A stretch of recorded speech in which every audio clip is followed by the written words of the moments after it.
coming from God's Word, or the times God have rescued him from Saul and his armies. Ito po ang sabi ng Diyos, kapag binaliwala natin siya, ang kanyang mga salita, kasalanan na nila kung mamatay sila sapagkat hindi nila pinansin ang babala. Maliligtas sana sila kung sila'y nakinig.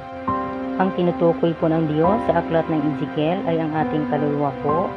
Maliligtas po ang ating kaluluwa pag ating pinahalagahan ito, ang salita ng Diyos. Malayo po tayo sa kapahamakan sa impyerno at tayo po ay nasa kamay ng Diyos na makapangyarihan.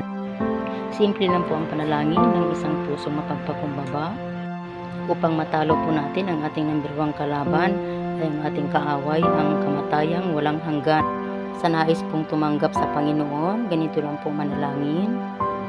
Dakilang Diyos, amang makapangyarihan, sa pangalan ni Jesus, patawarin niyo po ako sa aking mga kasalanan, simula nung bata pa po ako. Dinisin niyo po ako, O Diyos, sa aking karunihan, at tinatanggap ko ang Panginoong Jesucristo sa aking puso at buhay bilang Diyos at Panginoon. Tulungan niyo po ako, Panginoon, na magsimula sa iyong mga salitang pag-aralan ito at aking may isa puso, may isa buhay. Salamat po ng marami sa pangalan ni Jesus. Ito po aking dalangin sa pangalan ni Jesus. Amen. Amen. Sa mga buong pusong tumanggap sa Panginoon, kahit sa internet po ito, wala na po tayo sa kahatulan ng kamatayan dahil tinanggap na po natin ang regalo ng Diyos, ang buhay na walang hanggan.